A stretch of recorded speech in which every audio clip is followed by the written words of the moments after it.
مسلم اور بخاری دونوں میں حدیث حضرت ابو ہریرہ سے مروی ہے۔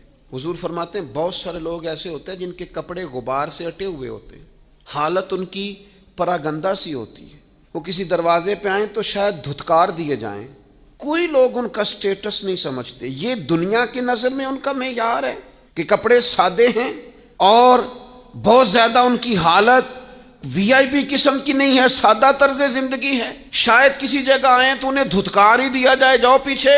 لیکن حضور فرماتے ہیں یہ تو لوگوں کی نظر میں مقام ہے، اللہ کی نظر میں ان کا مقام یہ ہے کہ اگر وہ رب پہ بھروسہ کر کے کوئی قسم اٹھا لے تو اللہ ان کی قسم بھی پوری فرما دیتا ہے۔ لو اقسم علی اللہ لا برا، حدیث کے لفظ ہیں، وہ کبھی قسم اٹھا لے نا اللہ کی قسم یہ ہو جائے گا، تو کتنی ان کی شان ہے کہ خدا ان کے بولے ہوئے جملوں کی لاج رکھ لیتا ہے۔ بخاری مسلم دونوں میں صحیح حدیث موجود ہے۔